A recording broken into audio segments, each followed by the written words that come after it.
Bonjour, nous sommes toujours dans la partie du calcul matriciel et nous allons ici définir ce que c'est qu'une matrice inversible et l'inverse d'une matrice qui est donc inversible. Alors d'abord, pour qu'une matrice soit inversible, il faut qu'elle soit carrée. Une matrice carrée grand A d'ordre n est inversible. Seulement si il existe une matrice carrée d'ordre grand B d'ordre n, donc même ordre que la matrice qu'on va définir comme inversible, telle que, grand A fois grand B, le produit matriciel de grand A et grand B, est égal à grand B fois grand A, c'est-à-dire il faut que le produit soit commutatif, et ce qui n'est pas toujours le cas dans le produit matriciel, et ça doit être égal à la matrice identité d'ordre n. Donc la matrice identité d'ordre n, c'est une matrice diagonale, c'est-à-dire avec des zéros de partout, sauf sur la diagonale. Et comme c'est la matrice identité, on n'a que des 1 sur la diagonale. Et n lignes, n colonnes. À ce moment-là, la matrice grand B, c'est-à-dire la matrice inverse de grand A, est unique. Et cette matrice grand B, on la note à -1. Un peu comme la transposée, mais à la place, on écrit en -1. Si la matrice grand A n'est pas inversible, à ce moment-là, on dit que la matrice grand A est singulière, c'est-à-dire si grand B n'existe pas. Alors, voyons voir avec ces deux matrices ici, carré d'ordre 2. On fait le produit de ces deux matrices. Alors, on prend la première ligne de la matrice A, on multiplie par la première colonne de la matrice grand B, en additionnant terme à terme, donc 3 fois 0,2, moins 1 fois 0,4, et on ajoute. Ensuite, pour le coefficient première ligne, deuxième colonne, on reprend la première ligne de la matrice grand A, on multiplie par la deuxième colonne de la matrice grand B, donc 3 fois 0,2 plus, et on ajoute, c'est comme un produit scalaire, moins 1 fois 0,6, et puis ensuite on prend la deuxième ligne, on fait le produit scalaire avec la première colonne, donc 2 fois 0,2 plus 1 fois moins 0,4, et enfin pour le dernier coefficient, 2 fois 0,2 plus 1 fois 0,6. Je vais faire apparaître le résultat. Qu'est-ce qu'on peut dire? Les matrices grand A et grand B, à ce moment-là, sont inverses l'une de l'autre. Pourquoi? Parce que ici, là, on va trouver comme matrice I2. Une matrice avec 1 et 1 sur la diagonale et 0 sur les deux autres coefficients. Et on va en déduire que A-1, en fait, c'est la matrice grand B qui est ici. Allez, on regarde. Voilà. Et on procède au deuxième exemple. Ah oui, alors la question que tu peux te poser, c'est on a fait A fois B, mais on n'a pas montré que B fois A était égal à A fois B. En fait, comme je l'ai un petit peu annoncé tout à l'heure, ça se dit dans les deux sens. Donc si on a A fois B égale l'identité, on pourrait aussi dire que la matrice grand B est inversible et que sa matrice inverse c'est B-1, c'est la matrice grand A. Alors dans le deuxième exemple, on va le faire.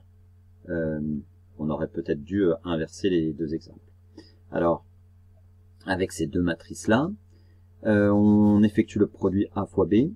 Pour effectuer le produit A fois B, on peut prendre le coefficient ici qui est devant la matrice et le replacer devant le produit. C'est une des propriétés, la propriété d'associativité avec un réel de la matrice. K fois la matrice grand B, c'est égal à grand B fois la matrice grand B fois K. Et puis on effectue le produit de cette matrice-là par celle-ci.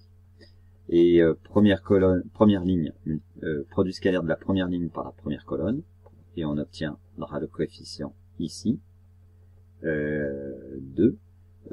Première ligne, deuxième colonne, 4 fois 3, 12, plus 3 fois moins 4, moins 12, donc ça va bien nous faire 0. Deuxième ligne, première colonne, et puis deuxième ligne, deuxième colonne, produit scalaire donc de 2, 1 par 3 moins 4, donc 2 fois 3, 6, plus 1 fois moins 4, moins 4, ce qui fait 6 moins 4, 2. On a notre coefficient à 1,5. Et d'après les propriétés qu'on a vues, on peut diviser tous les coefficients de la matrice par 1,5, ce qui nous donne la matrice identité. Quand on fait B fois A, tu peux faire le calcul, fais le calcul pour vérifier. On trouve aussi la matrice identité d'ordre 2. On a bien A fois B qui est égal à B fois A, qui est égal à l'identité d'ordre 2.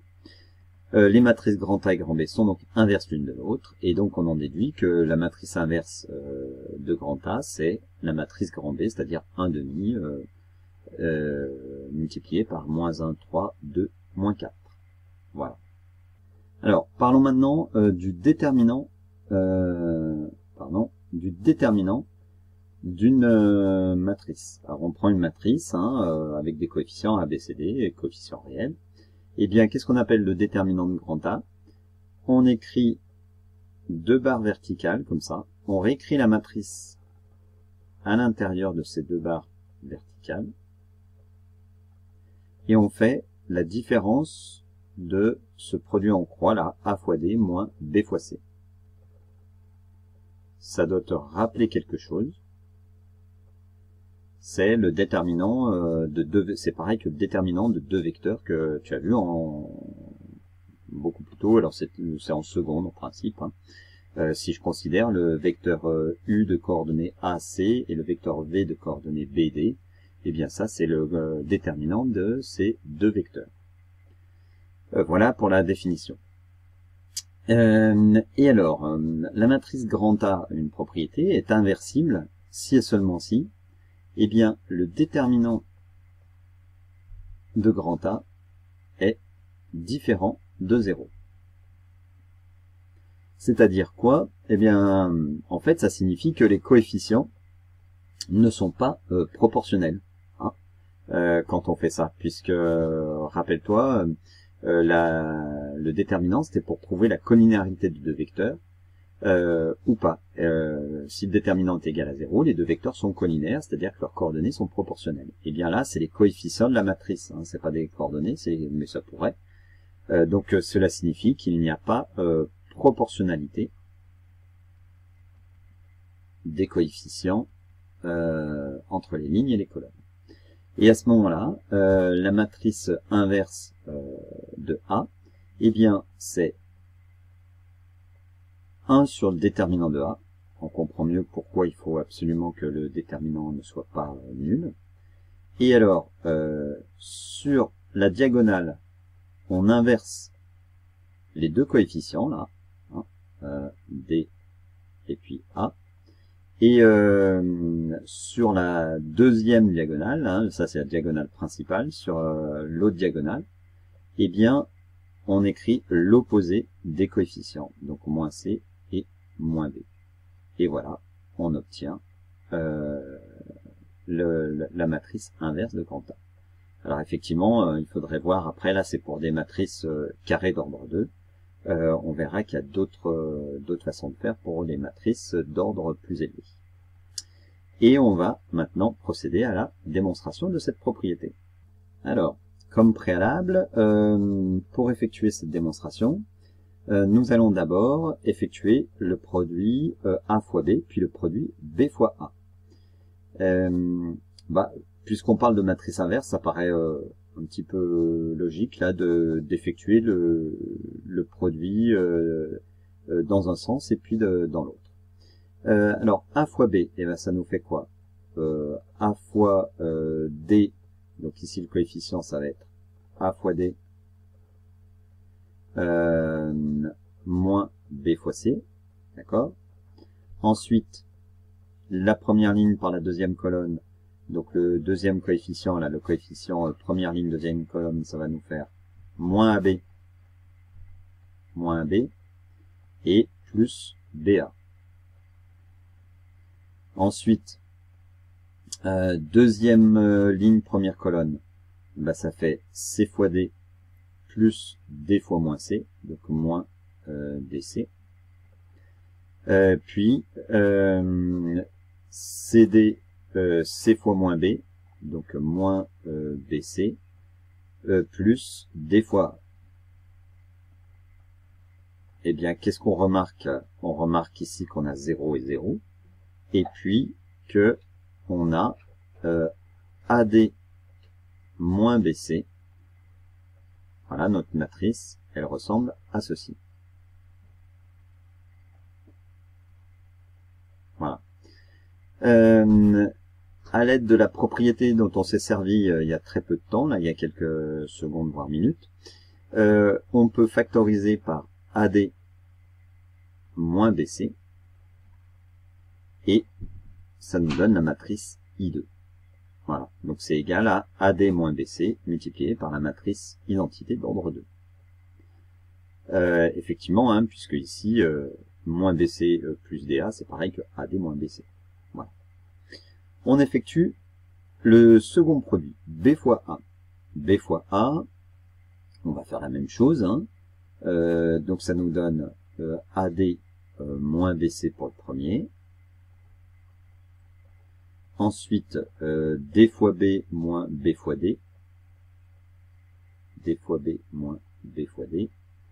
Et puis ici, ben, moins C fois A, donc moins CA plus AC. Et le dernier coefficient, moins BC plus AD. On remarque donc que ça va nous faire, je laisse le signe égal là, quoique, allez, je vais le mettre là, et ben tu vas t'arranger pour le faire, mais là ça nous fait 0, 0, et finalement on peut retrouver la même chose, c'est-à-dire que ça nous donne AD moins BC multiplié par à nouveau la matrice identité, hein, puisque ici ça fait 0, là ça fait 0, et là on a notre déterminant. Donc ça c'était le préalable. Pour démontrer notre théorème, on va d'abord démontrer la réciproque.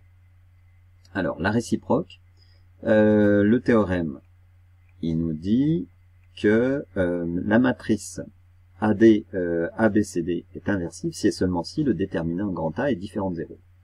Eh bien, supposons que ce déterminant soit bien différent de 0, c'est-à-dire AD moins BC différent de 0. À ce moment-là, eh bien, on peut diviser l'égalité A fois B égale AD moins BC I2 par AD moins BC, ce qui nous donne 1 sur AD moins BC A fois B égale I2. D'accord? Voilà. Les règles de calcul matriciel nous permettent d'écrire que c'est la même chose que A fois 1 sur AD moins BC fois B. D'accord? Et que c'est toujours égal à I2. D'accord? Donc, d'après ce qui précède par définition, eh bien, grand A, par définition de la matrice inversible, hein, grand A est inversible. D'accord? On l'a vu aussi à travers des exemples. Et la matrice inverse de grand A, moins 1, c'est 1 sur AD moins BC fois la matrice grand B, c'est-à-dire 1 sur déterminant de grand A fois grand B, c'est-à-dire la matrice grand B, c'est D moins B moins C A, qu'on vient d'utiliser. Voilà, pour la réciproque. Pour le sens direct, alors, pour le sens direct, en fait, on va démontrer la contraposée du sens direct. Le sens direct, ça serait la matrice, c'est la matrice grand A est inversible, implique que déterminant de grand A est différent de 0. La contraposée, c'est donc si le déterminant de grand A est égal à 0, c'est la négation de la conclusion, ça implique la négation de l'hypothèse, hein, c'est-à-dire grand A n'est pas inversible. Hein. quand on a une propriété qui nous dit que A implique B, d'accord, grand A implique grand B, eh bien la contraposée, donc démontrer grand A implique grand B, ça équivaut à démontrer que la négation de grand B implique la négation de grand A. Voilà. Et c'est ce qu'on va faire. Donc, c'est-à-dire, si le déterminant de grand A est égal à 0, alors grand A n'est pas inversible. Alors, démontrons ceci. Pour démontrer ceci, on va supposer que le déterminant est égal à 0, c'est-à-dire AD moins BC est égal à 0. Si grand A était inversible, et donc maintenant on va procéder par l'absurde, on va supposer, donc notre hypothèse c'est AD moins BC égale à 0, et on suppose que grand A est inversible d'inverse une matrice grand C. Alors, qu'est-ce que je pourrais faire avec cette matrice grand C? Eh ben, on va multiplier grand C par A fois B. D'accord? Donc, C fois A fois B. Qu'est-ce que ça donne? Eh bien, comme grand C, c'est la matrice inverse de grand A. Ça veut dire que C fois grand A, c'est I2. D'accord? Fois la matrice grand B. Et donc, c'est égal à la matrice grand B. Parce que matrice identité fois grand B, c'est égal à grand B. On a aussi C fois A fois B, c'est C fois A fois B, comme ceci. D'accord? Sauf que A fois B, étant donné que A fois B, AD moins BC est égal à 0. C'est notre, d'après notre, puisqu'on veut démontrer la contraposée. Ça veut dire le déterminant de grand A est égal à 0, c'est-à-dire AD moins BC égale à 0. 0 fois l'identité, là, c'est 0. Donc ça veut bien dire que A fois B est égal à 0. Donc c'est égal à, alors je vais peut-être pas laisser assez de place ici.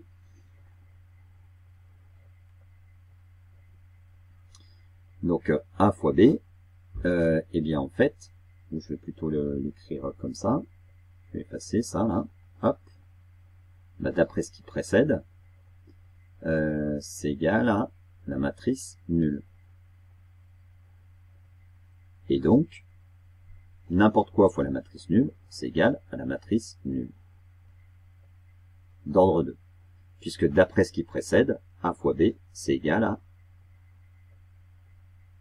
Voilà, pardon. D'après ce qui précède, je vais l'écrire plutôt comme ça, c'est ce que je viens de dire. Hop, c'est 0 fois l'identité. D'ordre 2. Donc, finalement, on en déduit quoi? Bah, puisque C fois A fois B, c'est égal à grand B. Et que C fois A fois B, c'est égal à la matrice nulle. Ça veut dire que grand B, c'est la matrice nulle. Or, grand B, bah, on connaît ses coefficients, c'est D moins B moins C A. Enfin, voilà. Donc, ça veut dire que A, B, C et D, bah, tous les coefficients sont nuls. D'accord? Si tous les coefficients sont nuls, A, B, C, D, ça veut dire que grand A, c'est la matrice nulle. Et là, on a un problème. Hein. Par définition, la matrice inverse d'une matrice nulle, elle n'existe pas. Donc, par définition d'une matrice inverse, grand A n'est pas inversible.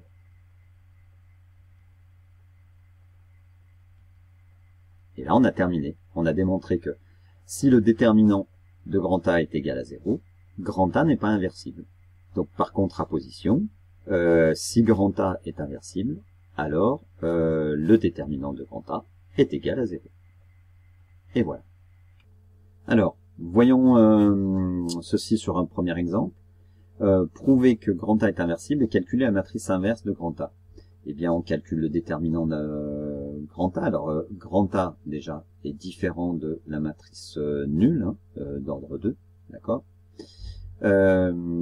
Et déterminant de grand A, ah oui, et puis grand A c'est une matrice carrée, hein, d'ordre 2. Déterminant de grand A, c'est donc c'est 6 moins 5, c'est égal à 1, c'est différent de 0. Donc, grand A est inversible. Et par propriété, la matrice inverse de grand A, c'est 1 sur déterminant de grand A, c'est-à-dire 1 en fait, hein, multiplié par, donc on inverse les coefficients de la première colonne et on écrit l'opposé des coefficients de, on inverse les coefficients de la diagonale principale et on écrit l'opposé des coefficients de la deuxième diagonale. Donc finalement c'est 3 moins 1 moins 5, 2. Voilà, pour la matrice inverse de grand A.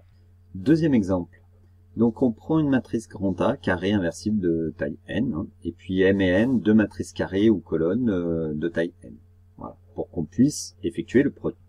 On veut démontrer que a fois m égale n équivaut à m égale a moins 1 fois n. Alors, tu peux mettre sur pause et chercher, hein, d'abord.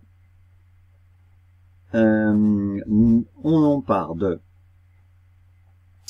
a fois m égale à grand N. On a dit que grand A était inversible.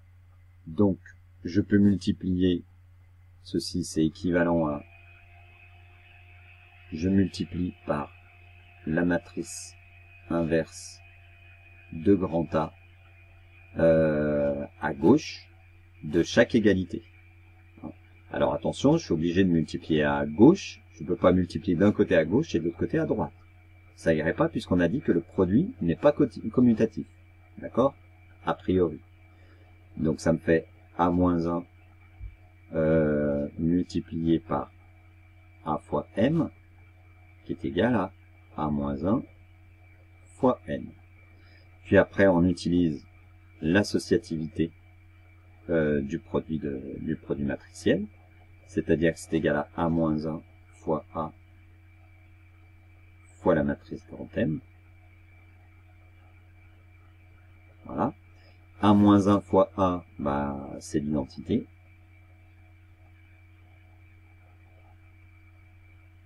Deux fois M. Et l'identité fois n'importe quelle matrice, c'est la matrice en question. Donc ça équivaut à grand M égale A moins 1 fois N. C'est bien ce qu'il fallait démontrer. Alors ici, on va parler de puissance nème d'une matrice. Et définition, alors, soit grand A une matrice carrée et n un entier naturel, eh bien le carré de la matrice grand A, on va le noter A au carré, comme ceci, c'est quoi? C'est A fois A. Le cube, bah A au cube, A fois A. Et la puissance nème, bah, qu'on note A puissance n, c'est le produit des n facteurs de grand A, donc c'est pour n non nul, A fois A, n fois. Hein. Et par définition, grand A puissance 0, c'est la matrice identité. Alors, pourquoi P? Bah parce que juste, c'est pas P, hein, c'est la matrice identité d'ordre n, évidemment. Voilà. Exemple, alors, et là aussi, hein, c'est, supposons que grand A, ça soit 1, 2, 3, 0. A au carré, alors je prends la première ligne par la première colonne, produit scalaire, donc 1 fois 1 plus 2 fois 3, ça fait 7. Ensuite, première ligne avec la deuxième colonne, ça fait 1 fois 2 et 2 fois 0, plus 2 fois 0. Deuxième ligne, première colonne, 3 fois 1 plus 0 fois 3, 3. Deuxième ligne, deuxième colonne, 3 fois 2, 6, et 0 fois 0, 0. Donc 6 plus 0. Puis maintenant, pour écrire A au cube, eh ben, je peux dire que a au cube, c'est, peu importe, je peux dire que c'est a au carré fois a, ou encore a fois a au carré. Alors c'est a fois a fois a, hein, mais je peux, donc comme a fois a, c'est bien a au carré. Là, j'utilise pas de commutativité, hein. Quand j'écris a au cube, a fois a, je peux dire que ça c'est a au carré, ou que ça c'est a au carré. Alors, a fois a au carré, donc première ligne par produit scalaire, première ligne par première colonne. 7 fois 1 plus 2 fois 3, 6. Donc 7 plus 6, 13. Première ligne, deuxième colonne. 2 plus 12, 14. Deuxième ligne, première colonne. Première colonne, 21. Et deuxième ligne, deuxième colonne, 6. Voilà.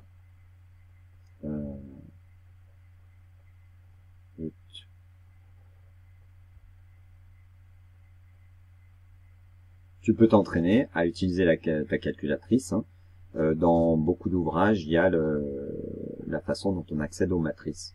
C'est assez simple, il faut rentrer les coefficients et puis après, on retourne dans le menu principal et puis on fait les calculs comme pour les additions, les multiplications, etc. Bah, tu peux t'entraîner sur la matrice grand B, hein, qui est ceci. Voilà. Alors par exemple, avec la calculatrice NumWorks, tu vas dans calcul, là. Hop. Après tu vas dans outils. Et puis là tu descends. Voilà. Là il y a les matrices. On va rentrer une nouvelle matrice. Alors, voilà, là tu rentres les coefficients. Voilà. Alors, je suis pas dans... Il faut se déplacer avec les flèches. Hein. 3. Là, je crois que c'était 3.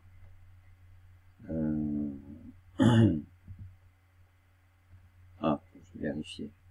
Alors, c'était 3, 2, 1.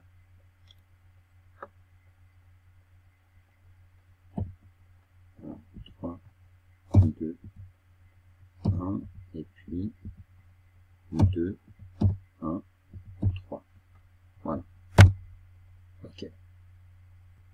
Alors, sauf que je me suis trompé en la rentrant. C'est pas 2, 1, 3, c'est 2, 3, 1. Alors, hop, je la reprends.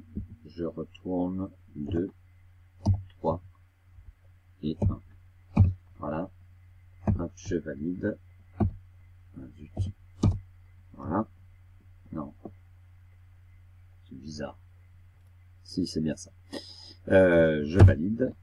Et alors, en fait, il y a un truc intéressant, c'est que ici, quand tu viens avec les flèches sur le résultat, sur ce qu'on a entré, tu vas sur les petits points, tu y es là, hop, et là, déjà, il y a des outils complémentaires. Alors, le déterminant, qui est déjà calculé. Il y a la matrice inverse, et puis il y a d'autres choses dont on ne se sert pas pour l'instant. Mais voilà, là on a la matrice inverse. Voilà. Et le déterminant. Alors maintenant, si je reviens ici, je veux faire quoi? Je veux mettre cette matrice au carré. Pardon. Et ben je la mets au carré. Voilà. Alors on aurait pu lui donner un nom, hein, dire grand A égale, et puis après mettre grand A au carré, etc. Voilà, si je veux la mettre au cube, ben on la met au cube. Si je veux multiplier par autre chose, on multiplie par autre chose. Et puis la matrice inverse, on vient de voir qu'elle a déjà été calculée. Mais j'aurais pu reprendre celle-ci et écrire puissance moins 1. Alors là, le truc c'est qu'on a, alors voilà, on avait les valeurs approchées. Quand on revient sur la matrice, on a les valeurs exactes. Voilà. Pour terminer cette partie, eh bien, en fait, les matrices les plus adaptées pour calculer des puissances énièmes, ce sont en fait les matrices diagonales. Et on pourrait démontrer par récurrence, ça pourrait faire l'objet d'un exercice, que en fait, quand on a une matrice diagonale grand D, comme ceci, avec les coefficients sur la diagonale A, B, C, puis des zéros de partout ailleurs, eh bien, la puissance n-ième de la matrice diagonale, qu'est-ce que c'est? Et il suffit d'élever la diagonale, chaque coefficient de la diagonale, à la puissance n. Donc, voilà, A puissance n, B puissance n, C puissance n, et des zéros partout ailleurs. Elle reste diagonale. Voilà. Ça se démontre par récurrence, hein. On fait l'hypothèse de récurrence avec n égale 1, n égale 0, ça va pas être très on peut faire n égale 0, et puis après l'hérédité, ça revient à faire du produit de matrice, hein. Vous allez supposer que c'est vrai jusqu'à rang n, et au rang n plus 1, vous faites cette matrice-là multipliée par la même, vous faites le calcul et vous allez tomber sur A puissance n plus 1, B puissance n plus 1, C puissance n plus 1, l'hérédité sera démontrée, puis après vous concluez. Voilà. Allez, eh bien, plein d'exercices calculatoires. Là, pour l'instant, c'est, oui, de toute façon, cette partie-là est très calculatoire. Mais dans le supérieur, ça l'est quand même nettement moins. Il y a toute une théorie derrière les matrices. Il ne faut pas se dire que ce n'est que, ça ne représente que des tableaux de dimensions, à 2 dimensions comme ça. Voilà. Tout à l'heure, on a vu qu'on pouvait mettre des vecteurs. Enfin, on va pouvoir mettre plein de choses à la place des coefficients. Allez, bon courage et puis à la prochaine. Au revoir.